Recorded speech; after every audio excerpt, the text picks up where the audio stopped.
नमस्कार. मी चिंतामणी सहस्रबुद्धे. रागरंग.com या यूट्यूब वाहिनीवर आपलं सहर्ष स्वागत आहे. प्रभू श्रीराम यांचं महत्त्व सांगणारे अनेक साहित्यकृती आपल्या भारतीय परंपरेमध्ये आहेत. खुद्द वाल्मिकीने लिहिलेलं वाल्मिकी रामायण आपल्यासमोर आहे. त्यानंतर तुलसीदासांचं तुलसी रामायण आहे. त्याच वेळेला रामरक्षा या नावाचं जे स्तोत्र आहे की जे वारंवार म्हणलं जातं भाविकांकडून, ते रामरक्षा स्तोत्र सुद्धा प्रख्यात आहे. त्याचबरोबर हनुमान चालिसा हा सुद्धा तुलसीदास रचितच एक काव्य प्रकार आहे. भक्तिगीत आहे ते, आणि ते सुद्धा अत्यंत लोकप्रिय आहे. समर्थ रामदासांनी मारुतीची स्तुती करणारं आणि मारुतीचं संपूर्ण व्यक्तिमत्व चित्रमय पद्धतीनं आपल्या डोळ्यासमोर उभं करणारं भीमरूपी महारुद्रा हे सुद्धा लोकप्रिय असं आणि भक्तप्रिय असं एक स्तोत्र आहे.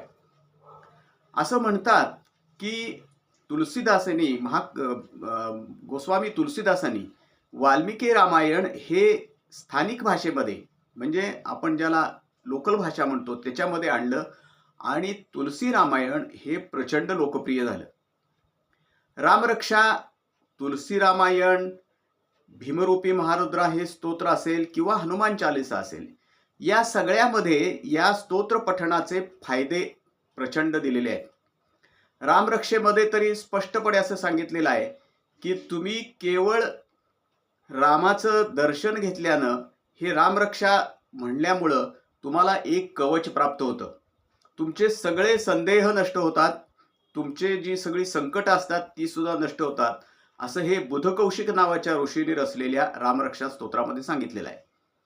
भीमरूपी महारुद्रा या स्तोत्रामध्ये तर दर्शने दोष नासती असं रामदासांनी म्हणलेलं आहे. त्याच्यामध्ये एवढंच नव्हे तर भूत प्रेत संबंधादी रोगव्याधी समस्तही, ह्या सुद्धा सगळ्या तुमच्या व्याधी, भूत प्रेत असे सगळे त्या भीमरूपी म्हणल्यामुळं नष्ट होतात, असा समर्थांचा उपदेश आहे, समर्थांचा संदेश आहे.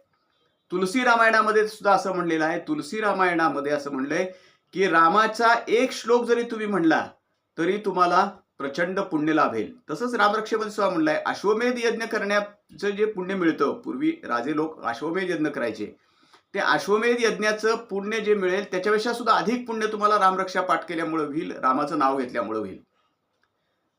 हनुमान चालिसामध्ये सुद्धा त्याच पद्धतीचं प्रयोजन सांगितलेलं आहे, तसाच फलित त्याच्यामध्ये सांगितलेलं आहे. आता तुम्ही म्हणाल की हे सगळं आता रामायण सांगायचं कारण काय? तर त्याचं सगळ्यात महत्त्वाचं कारण असं आहे की आपल्याला माहीत असेल, अयोध्येमधल्या दान जे अयोध्येमध्ये दिलं गेलेलं आहे, श्रीरामाच्या चरणी भाविकांनी जे दान दिलेलं आहे त्याच्यामध्ये घोटाळा झाल्याच्या बातम्या आल्या. त्याच्या संदर्भात काही लोकांच्यावर कारवाई झाली.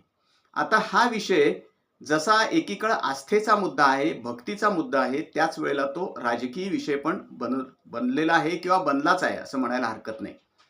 समाजवादी पक्षाचे नेते अखिलेश यादव यांनी सुद्धा हा विषय उचलून धरला आहे. काँग्रेसनं हा विषय उचलून धरलेला आहे.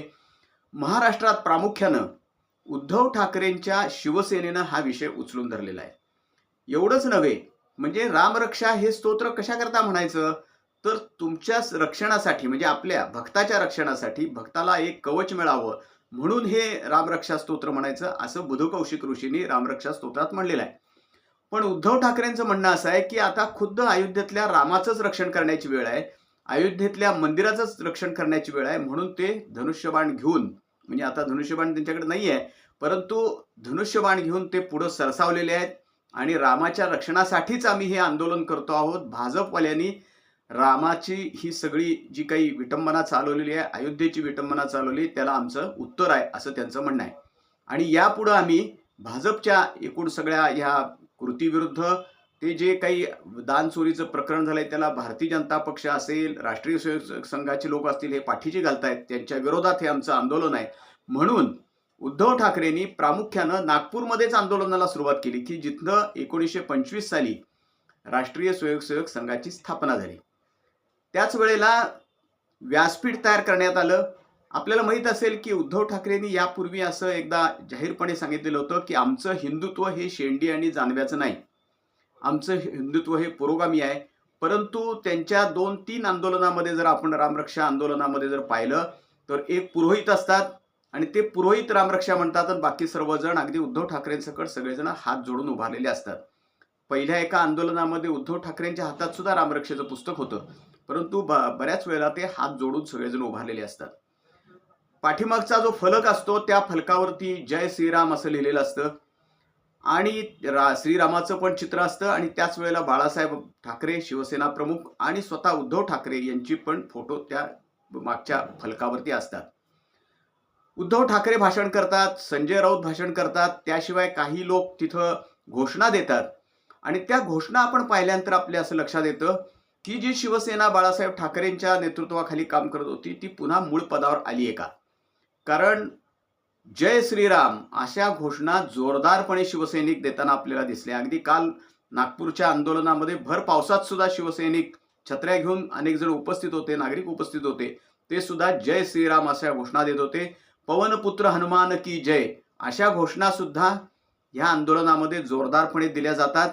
श्रीरामाचा गजर केला जातो आणि त्याच वेळेला उद्धव ठाकरे तुम आगे बढो, हम तुम्हारे साथ है अशा स्वरूपाची घोषणा दिल्या जातात. भारतीय जनता पक्ष, राष्ट्रीय स्वयंसेवक संघ आणि भारतीय जनता पक्षाचे नेते यांच्या निषेधाच्याही घोषणा दिल्या जातात.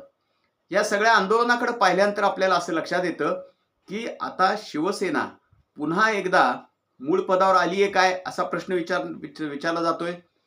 कारण पुन्हा एकदा जय श्रीरामच्या घोषणा दिल्या जात आहेत आणि तुम्ही जर दोन्ही आंदोलना बघितलं तर विशेषतः पहिल्या रामरक्षा आंदोलनामध्ये जर आपण पाहिलं तर जे उपस्थित शिवसैनिक होते ते अतिशय जल्लोषात जय श्रीराम अशा घोषणा देत होते.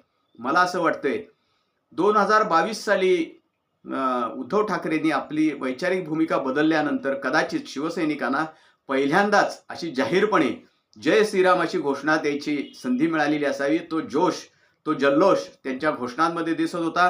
पवनपुत्र हनुमान की जय या ह्याच्यामध्ये सुद्धा दिसत होता. त्यानंतर ह्या कार्यक्रमाच्या वेळेला आरती पण केली जाते. प्रत्यक्षात पहिल्या आंदोलनाच्या सुद्धा आता इथं आरती होणार आहे असं एक जण सांगत होत्या, परंतु प्रत्यक्ष नंतर आरती झाली का नाही हे नंतर दिसलं नाही. तर एकूण असं जर आपण पाहिलं तर आता उद्धव ठाकरेंनी रामाचं रक्षण करण्यासाठी, अयोध्येतल्या रामाचं रक्षण करण्यासाठी असं आंदोलन हातात घेतलेलं दिसतंय. आणि मी मगाशी सांगितलं तसं रामरक्षेचं पठण चाललंय, जय श्रीरामच्या घोषणा सुरू आहेत जोरदारपणे. पवनपुत्र हनुमान की जय म्हणून त्यांच्या हनुमंताच्या पण घोषणा चालू आहेत. त्यामुळं प्रचंड पुण्य या निमित्तानं मिळू शकतं. कारण खुद्द रामरक्षेमध्ये सुद्धा असं म्हणलेलं आहे की अश्वमेधापेक्षा सुद्धा, अश्वमेध यज्ञ करण्यापेक्षा सुद्धा अधिक पुण्य तुम्हाला मिळेल. भीमरूपी सारख्या स्तोत्रामध्ये संत रामदास असं म्हणतात की भूतप्रेत संबंधादी रोगव्याधी समजते. तुमचे सगळे भूतप्रेत अशा सगळ्या बाधा सुद्धा त्यातनं नष्ट होतात आणि दर्शने दोष नासती, नुसत्या दर्शनानं सुद्धा दोष दूर होतो. तर आता इथं तर हे प्रत्यक्ष रामाकरता आंदोलन चालू आहे, रामरक्षेकरता आंदोलन चालू आहे.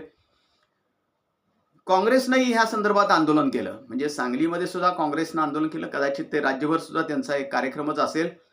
त्याच्यामध्ये एवढा मात्र जल्लोष दिसला नाही. म्हणजे शिवसेनेच्या आंदोलनामध्ये जसा जल्लोष दिसतोय रामरक्षेचा किंवा जय श्रीरामच्या घोषणांचा, पवनपुत्र हनुमान की जय असा जो घोष दिसतो, जो जल्लोष दिसतो, तो काँग्रेसच्या आंदोलनात फारसा दिसला नाही. पण काँग्रेसनं पण रामाच्या रक्षणासाठी, अयोध्येतल्या त्या रक्षणासाठी हा आंदोलन केलं. आणि आता हे सर्वजण म्हणजे अखिलेश यादव असतील, काँग्रेसचे सगळे नेते असतील, शिवसेनेचे नेते आहेत, अजून काही लोक त्या आंदोलनात उतरतील. अजून ममता बॅनर्जी वगैरे काही उतरलेत का नाही अजून दिसलेलं नाही आहे, परंतु ते सुद्धा नंतर उतरतील. आणि आता अयोध्येचं आंदोलन जसं पूर्वी मंदिर वही बनाएंगे म्हणून आंदोलन चाललं, तर तसं रामाचं आम्ही रक्षण करतो अशा स्वरूपाचं आंदोलन हे वेग घेते का हे लवकरच आपल्याला दिसेल. पाहूया काय होते ते. आमचं हे रागरंग.com ही जी यूट्यूब वाहिनी आहे ही आपण लाईक करा, शेअर करा आणि सबस्क्राईब करा. धन्यवाद.